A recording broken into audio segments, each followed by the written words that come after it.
Welcome to the Urban Advantage Podcast, the official voice of the University of North Texas at Dallas. Here are your hosts, Benjamin Bullock and Greg Campbell. Take it away, guys. Hello, world, and welcome to episode 10 of the Urban Advantage Podcast, presented by the University of North Texas at Dallas. I'm Benjamin Bullock, the Senior Marketing and Communications Coordinator for UNT Dallas, and joining me as co-host is the owner and CEO of Rainmaker Incorporated, Greg, my man, the only man, Greg Campbell.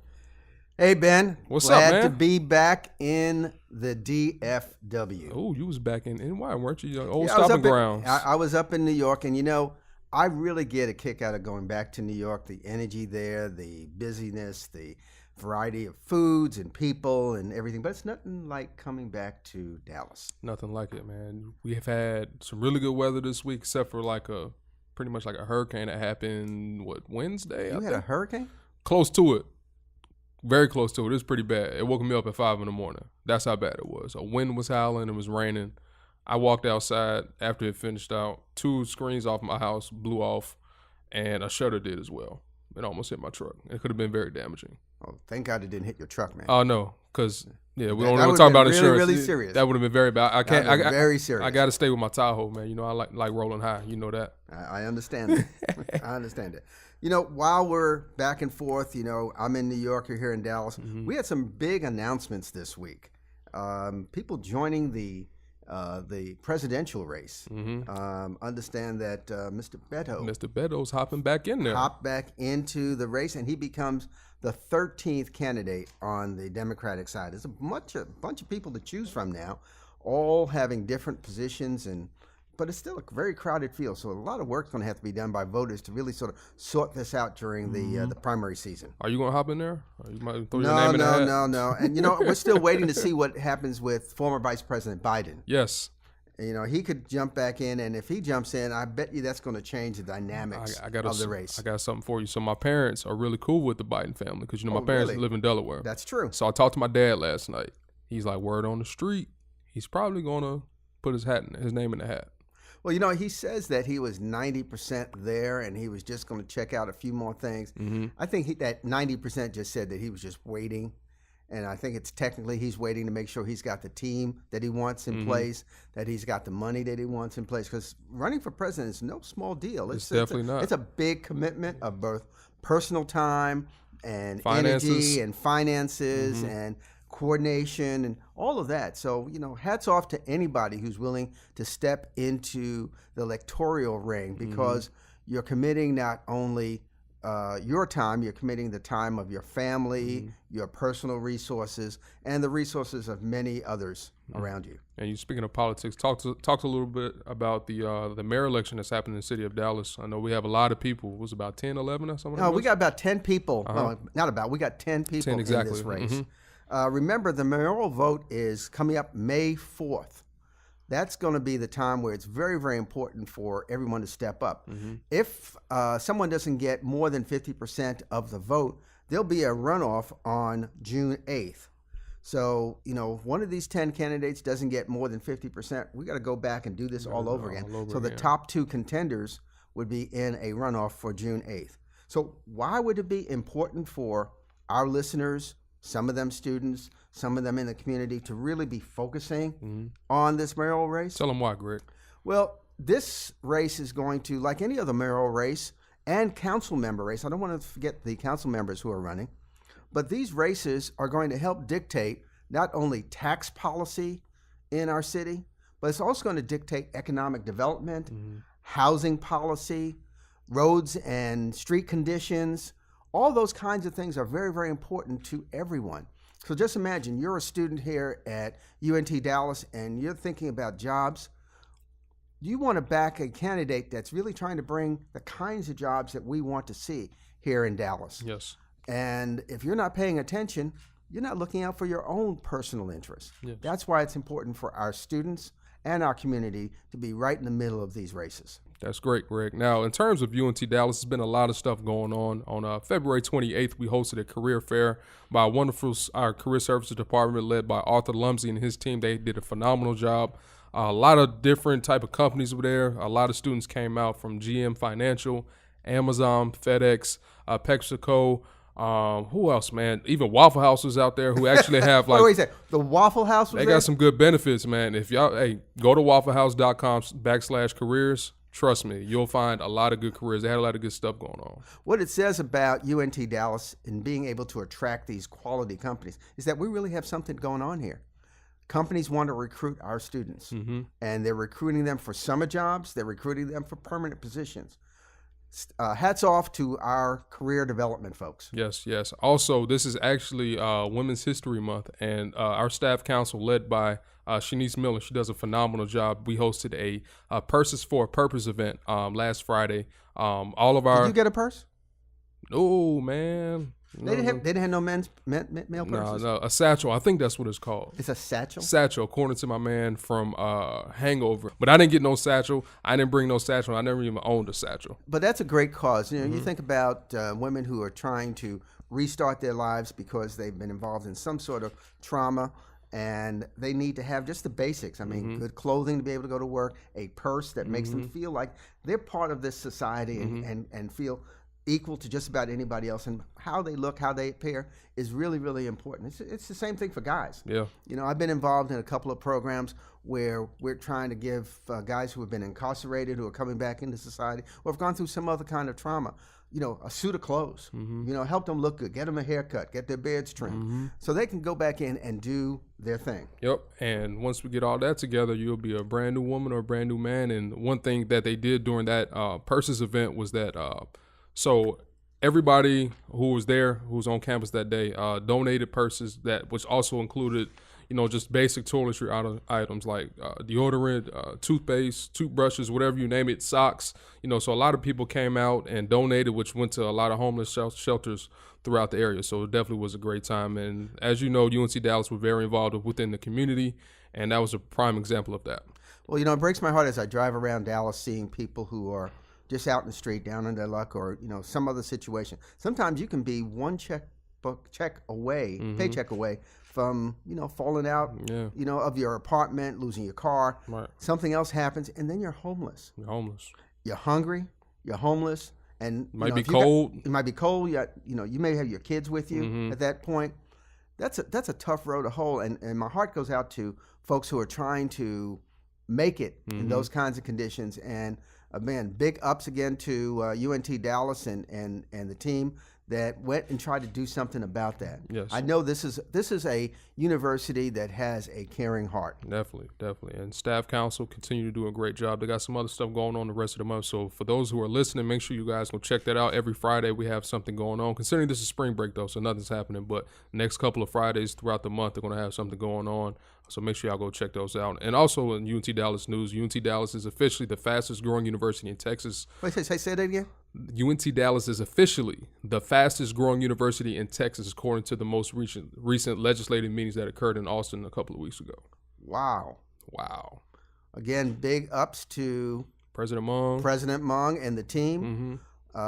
We are a growing university. You know, you can always tell when something is happening.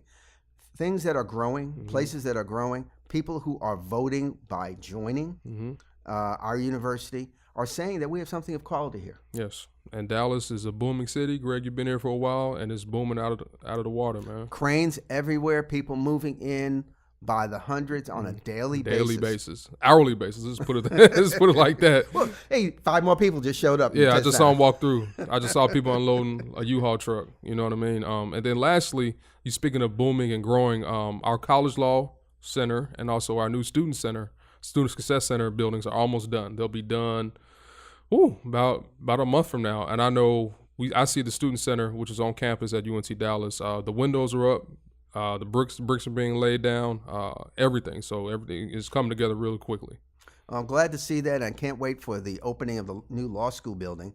It's looking really fantastic. I mean, we broadcast in the current law school facility, and each time we go out the door, you turn left and you can see right the there. new law school building. It's looking fantastic. great pride in that new building and new facility. Absolutely. Well, for our first-time listeners, the purpose of this podcast is to identify and keep you updated on what's happening in Southern Dallas and at UNT Dallas. Ranging from education to economic development to community relations to entertainment, we'll have it all covered for you right here. Be sure to follow the podcast on Facebook, Instagram, and Twitter at Urban ADV Podcast and by using the hashtag Urban ADV Podcast. Greg, what is your personal social media handle? I am Greg Campbell, and we know what yours is. At Ben Bulljive. You can follow me all across each and every platform, and also my man Greg too. Be sure to subscribe to our podcast on iTunes, SoundCloud, and YouTube. Well, coming up, Greg and I will give you an inside look into life as an entrepreneur. Don't touch that dial. Perched on a hilltop overlooking the downtown Dallas skyline, the University of North Texas at Dallas is the only public four-year university in the city of Dallas. Serving the #1 job market in America, UNT Dallas is ranked #1 in Texas and #6 nationally as the most affordable university. We as Trailblazers believe that every student should have the opportunity to earn a college degree regardless of their economic background, and we deliver. For more information, visit untdallas.edu. Blaze your trail.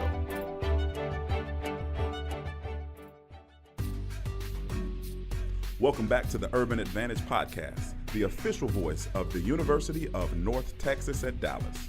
Here are your hosts, Benjamin Bullock and Greg Campbell. Take it away, guys. Welcome back, everyone. Remember, you can follow us on Facebook, Instagram, and Twitter at Urban ADV Podcast and subscribe to us on iTunes, SoundCloud, and YouTube. Greg, you've been an entrepreneur for quite some time. I want you to tell our listeners how you got started. Well, I have to go back to growing up in New York and being surrounded by what I would now recognize as entrepreneurs. Mm-hmm. People in my neighborhood didn't have major corporate jobs. They had local things that they did. Somebody opened up a small store on the corner. Someone else had a car garage and gas station. Other people were baking. So they started from their home, and hopefully if they grew, they got into a chance to have a storefront and did some baking there. Other people used their basic trades. I mean, my dad, if I look at him, he was an electrician, and he ran an electrician's business.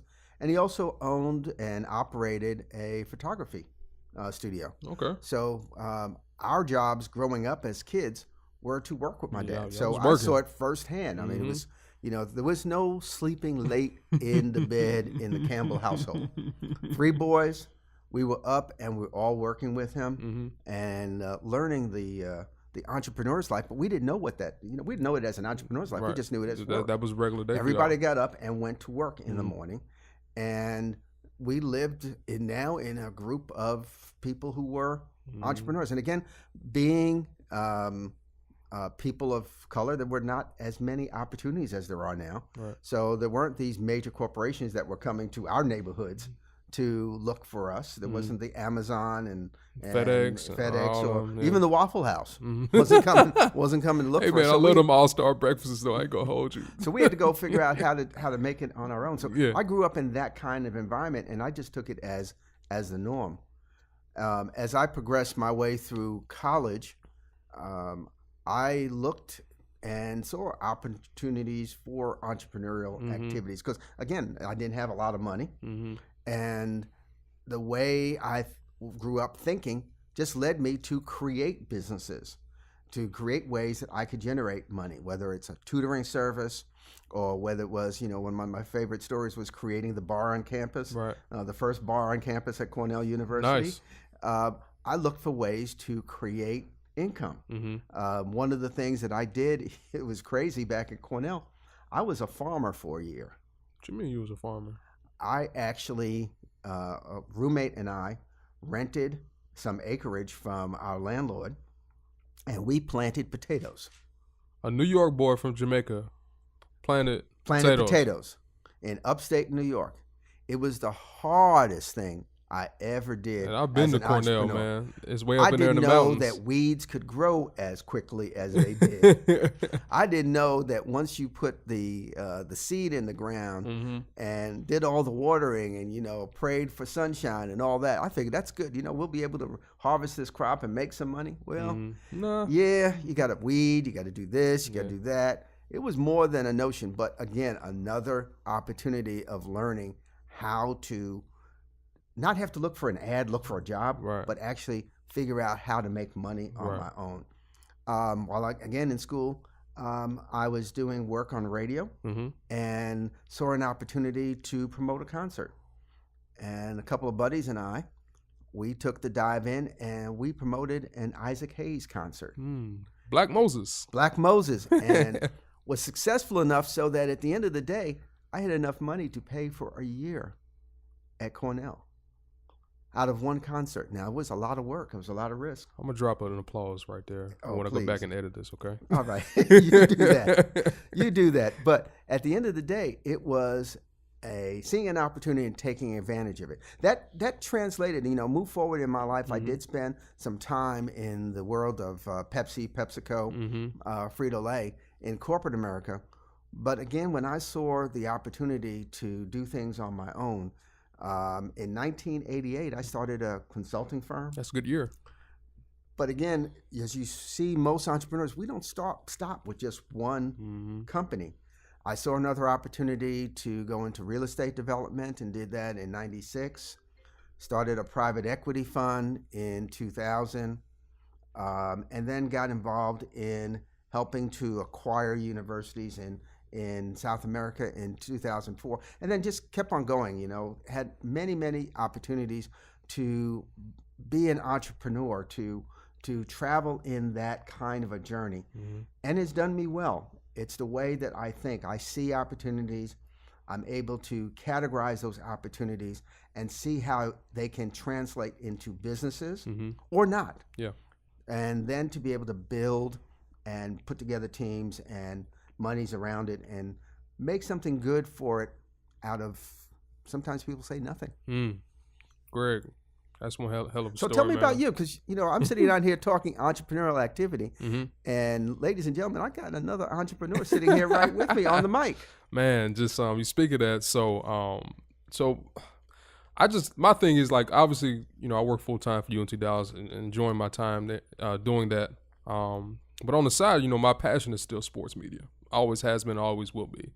So, and one of the reasons why I moved to Dallas is because that opportunity is so huge here in terms of, if you think about it, high school sports is bigger than a lot of college sports here. You think about high school football, the basketball championships just wrapped up in San Antonio. So shout out to Duncanville, who just won them and avenged their state championship football loss early this year. So for me, I came to Dallas. I'm like, look, I'm going to get out here. I'm going to utilize my skills, PR, video production, you name it. So, and then I just kind of went to work. And speaking of that, so this past weekend, I was actually in Houston for a 7-on-7 tournament, end zone 7-on-7. And there was a lot of major players out there from the high school level, and even Deion Sanders was out there. Yeah, so Deion Sanders. Deion balling? His son was. Okay. His son was, and he's a very good quarterback. He's a junior going into, I think he's going into his senior season this year. Very good. So I went out there, did a lot of videos, shot a lot of videos, shot a lot of photos for free too. Nobody paid me, for free. And that's one thing too. A lot of people got to realize everything is not going to pay you. You do that to produce content, get your name out there, people know your face, and once you do that, then you can charge a little certain amount of money going down the road. But entrepreneurs call that investing their personal capital. Exactly. That's exactly what it is. So I went down there and I actually spoke to the tournament director the other day. He said he wants me to do some work for him going forward. So like you said, I invested in myself, went down there, produced a lot of content, and it met a lot of good people, and it went well. Just from an entrepreneur standpoint, I mean, my mindset changed after a while. And I tell you this, it was just, I'll give you an example. So I was working at Delaware State at the time, and it was the day before football game, and I'm like running back and forth trying to get set up or whatever, and I see a higher up person working in the department, the AD, I'm not going to say his name. He was playing tennis, just chilling, playing tennis and everything. And then for me, I'm like, well, as a leader, that's a bad example. You know, I don't want to see the guy who's supposed to be over our department, you know what I mean, playing tennis and just chilling. So I was like, you know what? At some point in time, I got to create my own income and create my own brand and my own business.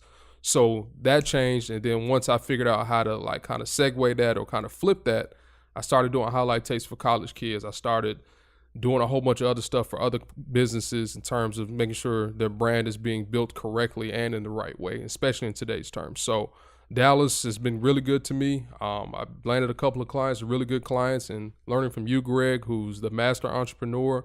And also, too, just from learning, I'm really a Shark Tank fiend now. Seriously. Like, now, I still watch ESPN, NFL Network, NBA Live, and all that stuff. Still do all that. But now, I really go to CNBC all the time now. Like, I either watch The Prophet, I still watch, what's the boss show where they hired out as a boss? Undercover Boss. Undercover Boss, yes. I watched that, The Prophet, Shark Tank. Those are my 3 favorite ones. And also, too, another show I watch, y'all should watch, is Bar Rescue with That's John good. Taffer. That, a if you want to own a food truck or a restaurant, please watch that show. Let me add one more to that Mm-hmm. list. Watch The Hustle The Hustle, okay. on Vice TV. Okay, I need to watch that. The Hustle is amazing. It talks directly to, how you make it. Mm-hmm. I mean, from scratch. Mm-hmm. It's a good show to watch. So, as we're going through and talking about these journeys, Ben, do you think entrepreneurs are born that way or made? Can you learn to be an entrepreneur? It depends, because you were born an entrepreneur. I don't know if I was born that way. I think you saw it. You was born into it. You think that this Lady Gaga thing, born this way? I don't know about all that. But I think it just depends. Like, it depends on what decisions you make. You know what I mean? I saw my parents, they still work and everything like that. My dad's a pastor and all that. My mom, she works for American Airlines and she does some consulting work on the side. But I think it's all about your hustle and being able to fight fear. That's the thing. You know what I mean? In terms of all that.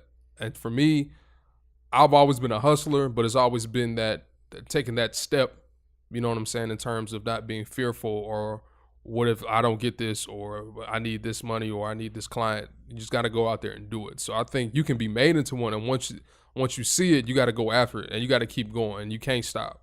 What I say about born or made as an entrepreneur is really a mindset. Yeah, exactly. You talked about this. It's a different kind of mindset. A mindset that says, people may not give it to me. Mm-hmm. I'm going to have to go out and make it or take it. So it's a different kind of mindset. And I think sometimes because of your environment that you grew up in, like the way I grew up, mm-hmm. everybody, there was not a choice. Nobody was going to, hire you into something. You had to go figure out how to go make it on your own. So exactly.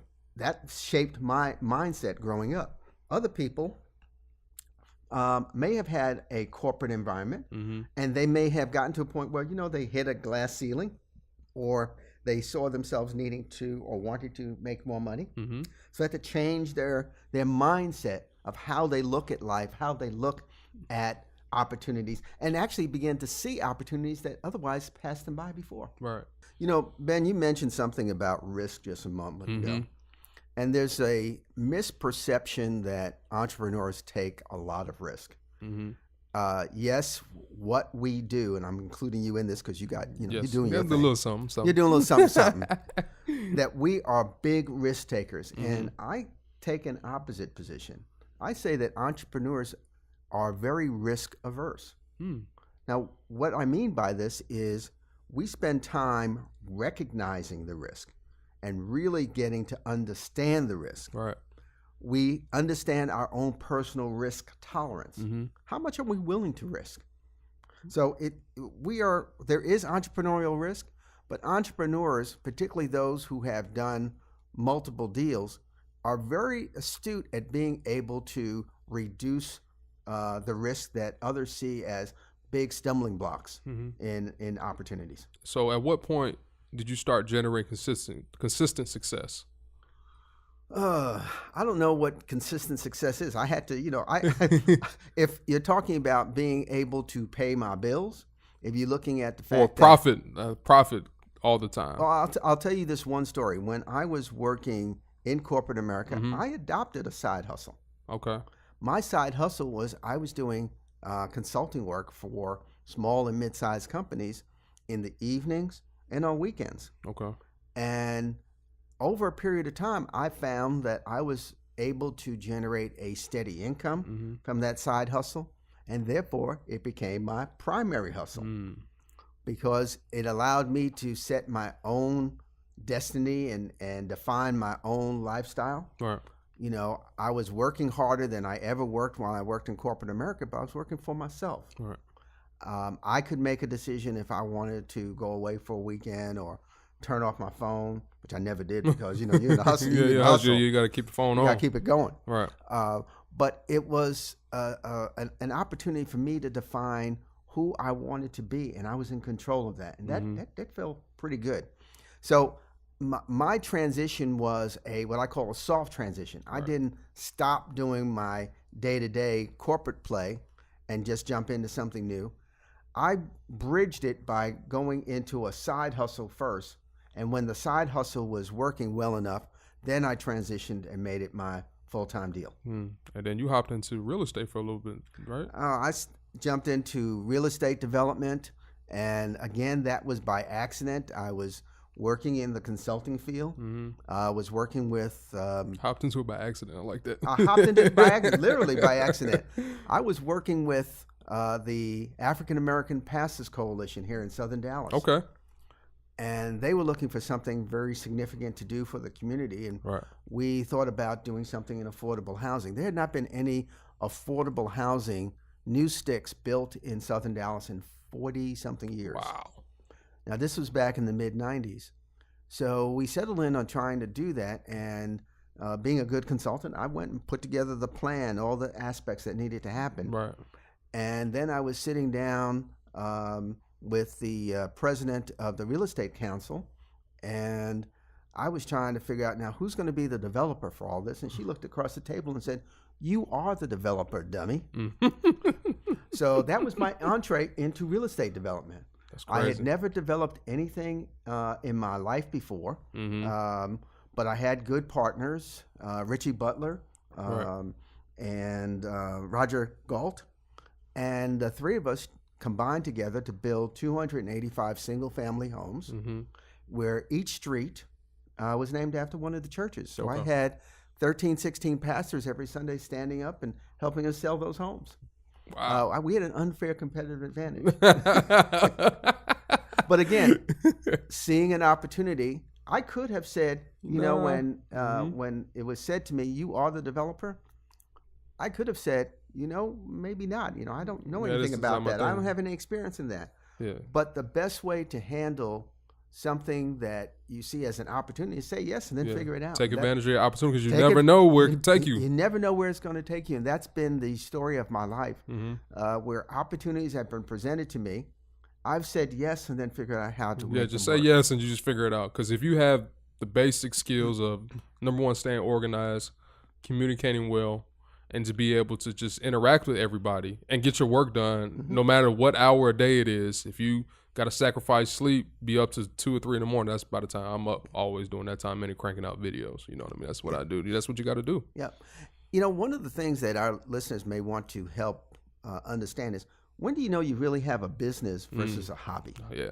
What's the difference? That's a big thing for Shark So Tank. how do you know whether the thing that you're contemplating, the thing that you're doing, even something that you're doing very, very well, Right. is it a hobby or is it business quality? I think that's a good question. I think it just depends on where you're trying to take it.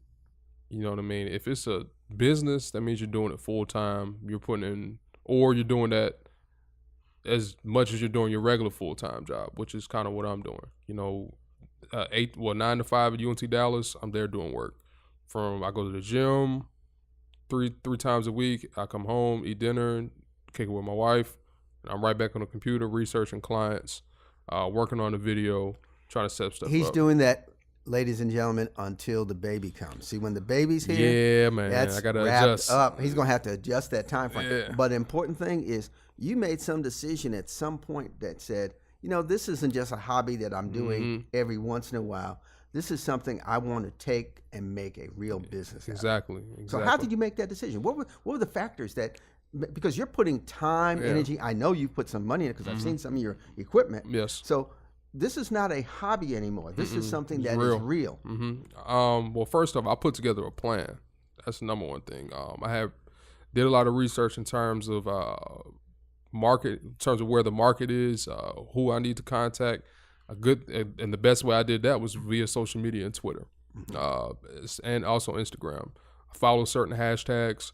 I researched, like I said, I researched people, follow them, direct message them. I'm in a lot of people's DMs. The good side, though. I'm not trying to do anything else. You know what I mean? But I contact them, let them know who I am, forward them my resume, shoot them a link to my video production portfolio. You know what I mean? So I'm always on the grind. You know what I mean? So once you do that, you got to have your plan together. Even if you need to do some research and also learn the business side. I'm telling you, y'all, please watch Shark Tank. Please watch Bar Rescue and all these shows. There are a lot of great resources, even YouTube. It's a lot of good stuff out there for you to kind of learn to try to determine whether this is a hobby or a business. One of the things that I also emphasize to the young folks that I'm mentoring, particularly those who are starting or building a business, is that they understand finance. The language of business is finance. And if you are not necessarily a finance person, notice I didn't say accounting, I didn't say math, Right. I said a finance person. That's one of the things that I urge young entrepreneurs to start to learn. Understand how money moves through your profit and loss statement. Right. Understand how money is recorded through your balance sheet, and understand a cash flow statement. Understand those three things and how dynamically they work together, and you'll begin to have an understanding of finance. You'll have better conversations with investors, with your bankers, and anybody else that you're trying to transact business with, because you can speak the language of finance. Okay, so what's the steps to converting an idea to a business, Greg? Well, you said the first and most primary one, and that is to have a plan. That plan really starts with understanding the market. What is the market I'm actually trying to compete in, and what's different about the business that I want to create? Right. Now, your business can be different because, hey, I'm the only person doing Jamaican meat patties over in Oak Cliff. That's not true. Yeah. But is that a business idea? That is a business. There are a couple of other folks doing Jamaican meat patties over in Oak Cliff. But you can have a business where there's the absence of that service. Yeah. So there's no car wash in 3 miles of this area, or there's nobody who's doing wedding planning in this area. So you can create a business because there's the absence of other business, and there's a market in that area. Market research. So you can do it by that. The other way of doing it, which is I prefer, is what's your special sauce? What are you doing that's different than anybody else? Okay. First, figuring out what's the market, how do you differentiate yourself in that market, and then how am I going to attract customers in that space? So those are the first kinds of initial things that you do. Okay. So Ben, what else do you do? Whew. After doing that, man, you try to analyze what do you need. You know, what kind of equipment do you need? Do you need a computer? Do you need a video camera? Do you need lenses? And Greg, in your case, what would you possibly need? I need a computer. I need some internet service. And depending on what business I was involved in, it may be I need to have access to some capital. I may need to hire some people to be able to do some work. I may need a facility to work in. So am I going to do a shared workspace? Yeah. Am I going to get an office? Yeah. If I'm going into the car wash business, what's the equipment that's necessary? What's the real estate play that I'm going to have to do? What kind of hoses do I need? What other kinds of equipment you're going to need? And then very, very important, and I'm going to emphasize this, who's on your team? So what do I mean by team? Every entrepreneur needs to have people who can contribute to them from a professional standpoint. Who is going to be your accountant and bookkeeper? PR. who's your lawyer, and if you're not a marketing person, who's going to handle your traditional marketing or your social media? Who's going to handle those elements?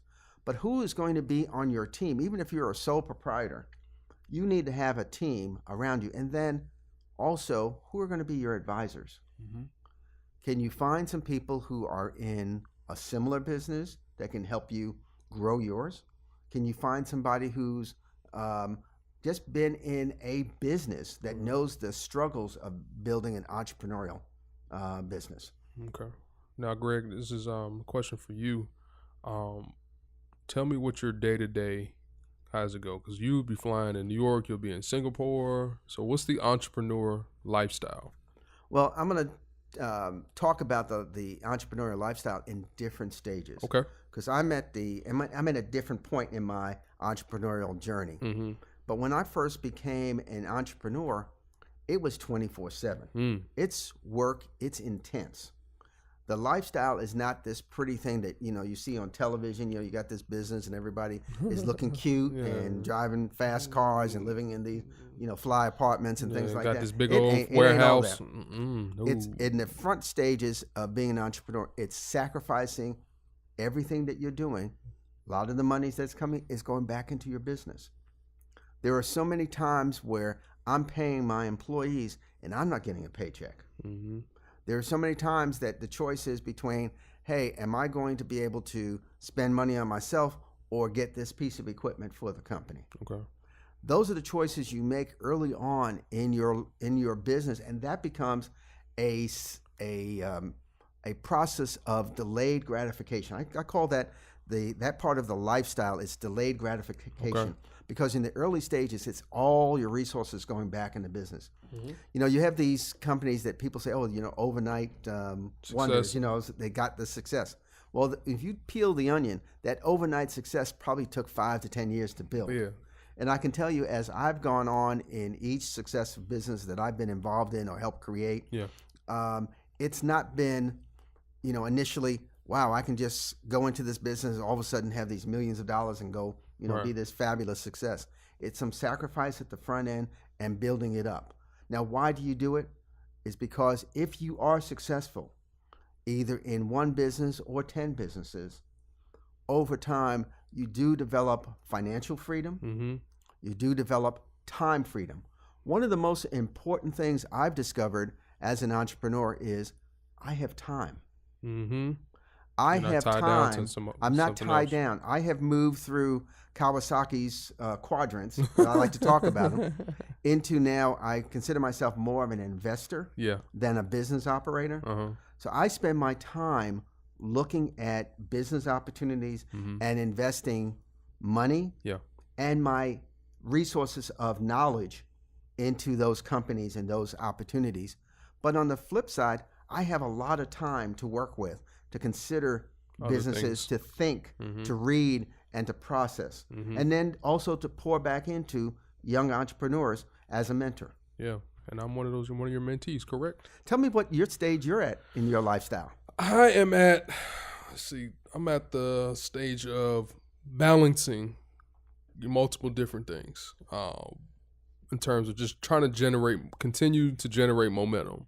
You know what I mean? In terms of strategically putting out stuff at the right time on social media, seeing if it hits, seeing if it doesn't, see what the reaction is. I'm also at that point where I'm still putting my name out there, still reaching out to clients. I think one thing too is I follow a lot of people on social media, which is fine, but I think more than anything, the most valuable thing is that they see you face to face. You get to meet them. For example, at that 7-on-7 tournament that I went to, I followed a lot of people on social media, talked to them a couple times via direct message or whatever, but I finally got to put a face with the voice that I talked to. And once I did that, I was able to be charismatic, use my skills in terms of being very social and very knowledgeable, and pitch myself consistently. I get a chance to watch Ben not only here at the studio, but I get a chance to keep my eye on him as he's doing his work for the university, but also as he's building his own business. Yeah, it's going good, man. It's another thing too, for those who actually are in running your own business, make sure you hook your clients up with some type of merchandise or some type of swag, as a little thank you. I know watching Shark Tank, Robert, who's a security guru, cyber security guru. He talked about like making sure that he actually writes out handwritten notes to his clients during the holiday season. You know what I mean? So I think that's a really good gesture. Shows that you care. It's not all about the money. As soon as we do a deal, I'm not going to see you or talk to you again. No, it's all about relationship building. That's the number one thing.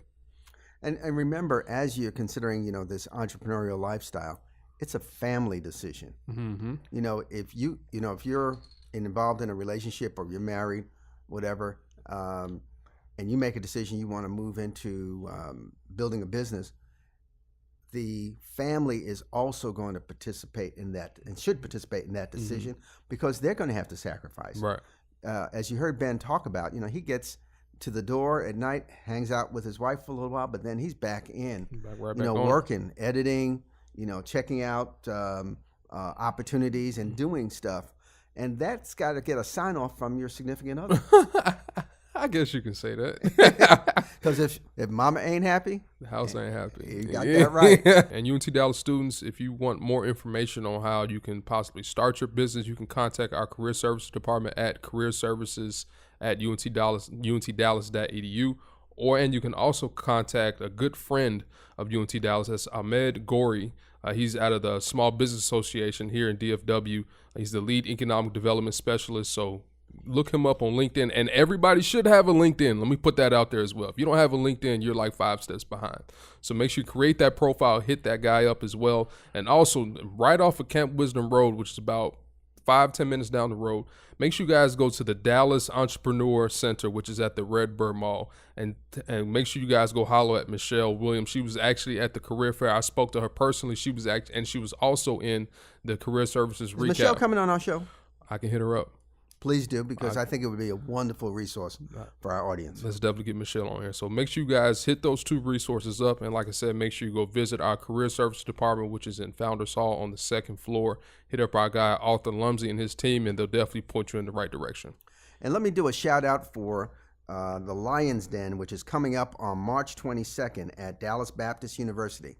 An opportunity for those who are looking for monies for their deals and investors who want to invest in companies to connect. Again, that's going to be on March 22nd at the Dallas Baptist University. Check it out. Make sure y'all go check that out, man. Well, coming up, we'll close out the show with some tips on how to end the semester on a high note. You're listening to the Urban Advantage Podcast, the official voice of Southern Dallas and the University of North Texas at Dallas. Stay tuned, y'all. Attention UNT Dallas students. Does your resume need tweaking? Or are you in search of an internship? Better yet, are you looking to start a business? Well, our Career Services Department is where you need to be. Under the direction of Arthur Lumsey Jr. and Whitney Crawford, this department provides career tips and guidance to get your professional journey on the right path.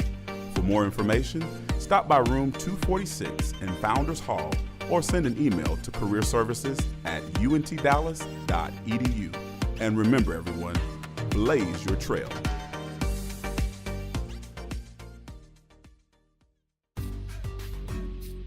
Welcome back to the Urban Advantage Podcast, the official voice of the University of North Texas at Dallas. Here are your hosts, Benjamin Bullock and Greg Campbell. Take it away, guys. Welcome back, everyone, for our last segment. Remember, you can follow us on Facebook, Instagram, and Twitter at Urban ADV Podcast. Again, that's Urban ADV Podcast, and join the conversation. Greg, with students coming off spring break, our students are approaching the home stretch of the semester. Give our students some tips on how to finish up strong. Well, first and foremost, Ben, you can almost smell spring. You can almost smell the end of the semester. I know when I used to come back from spring break, I said, this is it. I'm done. I can chill out. slide. Yeah. No. Let me just say that. No. This is the time where you have to double down, because there is a tendency to say, I only got how many more weeks of school? 6 more weeks of school. I can get through this easy. Right. And you start slipping. This is the time that you have to double down and really make the effort. So again, what I recommend is you've come back from spring semester, pull out the clean sheet of paper. Let's start making the checklist. When are papers due? When are exams coming up? What are subjects am I doing well in? I just have to keep going in that. What are subjects that I have to make up some grade because I didn't do as well as I had hoped I would? Right. So start with that checklist and then start doubling down in your efforts. Get back to your routine. Yeah. I want to say that again. Get back to your routine. You've been off for a week. You probably went home and chilled and went to the beach somewhere. You did some things. Yeah. You probably coming back trying to figure out which way is up or down. Right. You got to come back and get into the routine. So again, I recommend get that clean sheet of paper. When am I going to study? What's the commitment I'm going to make? Not to the professors, not to anybody else, but to myself. Right. So how many hours am I going to be studying? Where am I going to do that? Am I going into the library to do that? Am I going to do that in the student center? Am I going to do that at home? What do I need to have a study group? Is there a subject that I'm having trouble with that I need help in? Can I go see the professor and, learn what I need to do to improve my grade? Right. Figure out what I'm not understanding. Maybe there's an opportunity to get some tutoring. It's time to be proactive, not reactive. Mm-hmm. This is the time period to really take hold of what it is that I want to accomplish this year. You set out some major objectives in the beginning of this year. Let's finish strong. And at the same time, you're working through your academics. I know for many of you, you think about, what am I going to do for summer break in terms of work? Hop on it I mean, we can go out there and party and have a great time at spring break, but summertime is coming up. Mm-hmm. How am I going to make some money? Yeah. And have I gotten a job? Do I need to go see career services and connect with them? Yeah. Maybe I didn't find what I was looking for at the career fair. Get back to career services, go sit down and talk with them, bring your resume together, sit down with them, identify some companies and work with them to find your job, because this is the time to do it. To wake up in June and say, I need a summer job, ain't going to happen. No. So my tips, number one, avoid procrastination. That's the main thing. I know for me, the second semester of my freshman year, so this is spring 2007 at Delaware State, that was probably the hardest semester out of all of them, because, when you're in the northeast or whatever, spring break, it's hot outside. Everybody knows each other now. Everybody's hanging out. Somebody got the speakers blaring out of their room in the dorm. The sun's out. The sun's out. The music is playing on the lawn. Yeah, and you're sitting under a tree. And somebody's got something cold to drink. Yeah, all exactly. That's yeah. So and then you got that 4:30 class, and everybody's outside. 4:30 class. What? 4:30, 7:15. Yeah. Oh, I had a Spanish class, and I think I might have skipped one time. So don't tell my mom on that one. You know what I mean? So that was probably the hardest semester, because everybody knows everybody. Everybody's hanging out. It hasn't been warm since maybe about October. So once that first really day where the weather breaks, you're like, man, forget class, man, we hanging out. So please avoid that. You know what I mean? Just avoid it. Okay. My second tip is tackle senioritis for those seniors that are set to graduate by staying busy, staying involved. There's a lot of opportunities on campus. If you go to our student affairs office, so shout out to Jamaican Chapel, who runs that entire department, Marcus Robinson and all those people. They have a lot of opportunities for you to get involved with. So go to programs, stay busy, and set your schedule. Because once you do that, you're able to kind of really be able to develop and be a really good student and avoid that senioritis at the end of the day. And my last one, and you kind of touched on this as well, is look for jobs and internships.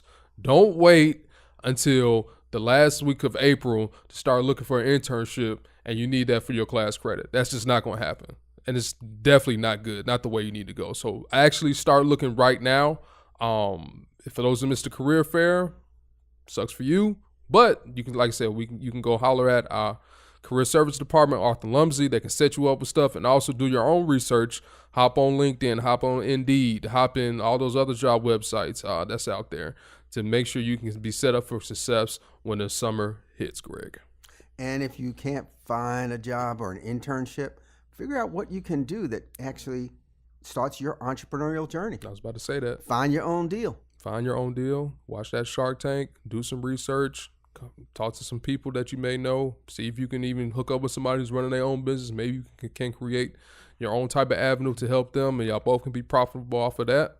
That's an option for you. And if worse comes to worse, become a potato farmer like I did. Up there in Cornell, I'm still tripping about that. Y'all was farming at Cornell. Farming at Cornell, yes. Man, if y'all never been up there, it's up in the mountains in New York, and I've been there one time. And I just farming in Cornell in that area of New York, that don't even seem right. Oh, there's beautiful farms and great. Really? Yeah, there's beautiful farms up that way. But speaking of colleges, March Madness We here, approaches. We are here. We all into that. So tell me now, where are we right now in the conference championships?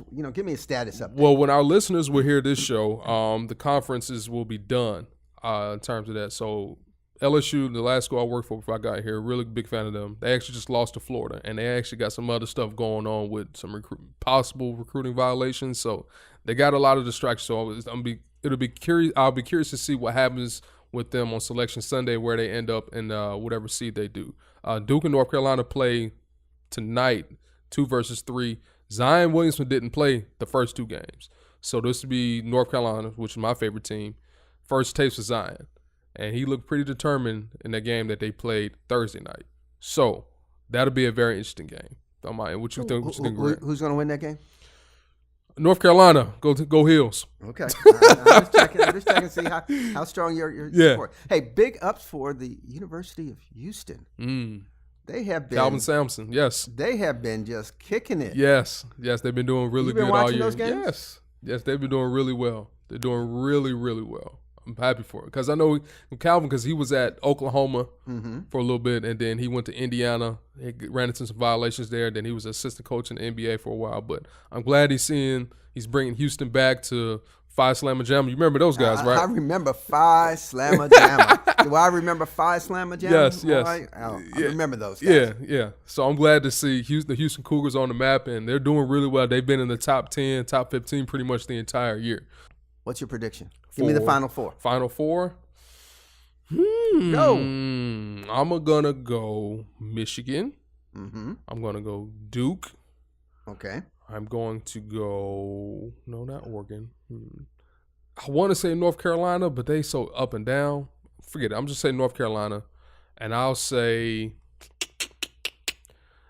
going to say, I was going to say LSU, but they're going through a lot of stuff right now. So I'm just going to throw out a name. I don't know, Kentucky. Oh, no, I'm sorry, Michigan. I'm going Michigan. I like how they Michigan State and Michigan. Yeah. Okay. Yeah, that's what I'm rolling with. I'm gonna add one other flavor. I'm really a big supporter of the Cougars. I'm gonna see the Cougars. Let's roll with them. Cougars gonna be in there. Yeah. I want to see some upsets, though, because like what UMBC did to Virginia last year, that was pretty cool. And that's always good. It's always that first round to get everybody nervous. And I want to see who's that underdog team. And another team, too, that's kind of doing like really well is Texas Southern, another Houston team. LSU's former head coach, Johnny Jones, recruited a lot of Division I players to come, top-tier Division I players to come play at Texas Southern, which is HBCU based out of the SWAC conference. And they've beaten like a handful of Division I teams already this year. So I want to see what they do if they get into the tournament, because how the SWAC works, you got to win throughout because they probably won't get an at-large bid. So I'm going to see how that works out. Well, good news. What about you, Greg? Who you got? Oh, I'm with you on both Duke, Michigan. I got U of H, and I'm struggling with my fourth one. Say North Carolina. Kentucky. Let's say Kentucky. I was working with Kentucky. What about Tennessee? I'm with Kentucky. You with Kentucky? Yeah, I'm with Kentucky. I don't know. It's a toss-up. It's so wide open. I mean, Duke is obviously probably the most talented, but you got senior leadership at Tennessee, so I wouldn't be surprised if they got there. And like I said, I would like to see Houston as well get there. All I know is all of those folks with all the knowledge and spending time over their brackets and everything. Yeah, somebody's going to walk in and just pencil in a couple of numbers, and they're going to win. They're going to win. I got to get myself in a couple of pools. I know I'm in one. I got to get in a couple just to kind of see how my brackets. How I do it, I do one pool with some friends I used to work for. So shout out to my old coworkers at Delaware State. I do like a regular paper one. I just kind of put on my wall at home, and then I may hop into another random pool. We'll see. And the regular ESPN one. So we'll just see how that goes. Are you going to do a pool? I'll probably do a pool. Okay. I'll probably do a pool this year. Cool. Well, before we let y'all go, I'm going to give y'all a heads up on a special event that's happening at UNT Dallas coming up this week, and that's on this Saturday, and that's the Trailblazer 360 event. That's on the 23rd. It's for prospective students, parents, and the community. So if you're considering UNT Dallas, or if you've never really heard about it, or you just want to just kind of come out and enjoy some food, fun, fellowship with everybody, with everybody within the UNT Dallas community, please come out. It's going to be a great day. It's going to have a lot of music, a lot of activities, but more importantly, you're going to get to learn a lot about UNT Dallas and what we have going on. You get to see our new student center that's just about done. You'll see our dormitory. You get to meet President Mung and the rest of our faculty and staff. So if you're not doing anything this coming Saturday, I should say, please come out and we'll see you out there. that's a great opportunity for those who are trying to determine where they want to be, and to have the opportunity to just be on campus and not just read about it or see a video about it, but actually be around, feel the sense of the university, see students, see what's happening on campus. And get some free food and prizes. Free food, that's right. Free so what food. time was that again? Man, it starts at, I think it starts at 9 o'clock. How many people can I bring with me? You can bring, it's free. You can bring as many as you want. Anybody. You can bring your grandson. I'll be looking forward to doing that. I'll bring both my grandson and my granddaughter and say, this is where you're going in the future. Yeah. Speaking of babies, my baby will be here approximately any day now. So yeah, my little girl. He is sitting down here. Ben is just sitting down here with this big smile on his face. Big ups to his wife. Yeah, who's baby Bella. She's just been ready and waiting, and I know at this point is ready for it to happen right now. Yeah, and speaking of that too, shout out to all the UNT Dallas staff and faculty so they threw me a surprise baby shower. Yeah, I knew about it. I was out of town, but so you knew about it too. So hey, I walked in there. Shout out to Monica Runner, who's the photographer and our sound engineer. She caught every image of me walking in. They told me I was going to a meeting. I had my notepad and a pen. I'm walking in. Didn't he look good? Didn't he look good? He looked like he was just ready. I was actually walking down. I was actually kind of mad because I'm like, man, because I came back from a meeting and I just got my lunch. She's like, oh man, you got to hurry up and eat. I'm like, what you mean? Don't try to rush me through my lunch. So they told me to go to the meeting, and boom, they had a whole bunch of activities there. So I'm really just thankful and blessed to be a part of such a great UNC Dallas family, and also to be in your presence, Greg, each and every single day. Well, thank you very much, Ben. This has been a wonderful opportunity for us to share some thoughts about entrepreneurism and just our thoughts about March Madness, everything, what's happening here at UNT. This is a wonderful time. Yes, it is. And on that note, that'll do it for this week's show. For Benjamin Bullock and Greg Campbell, thank you for listening to the Urban Advantage Podcast, the official voice of Southern Dallas and the University of North Texas at Dallas. And remember, everyone, blaze your trail. Thank you for listening to the Urban Advantage Podcast, the official voice of the University of North Texas at Dallas. To learn more about the university, head to untdallas.edu. And remember, blaze your trail.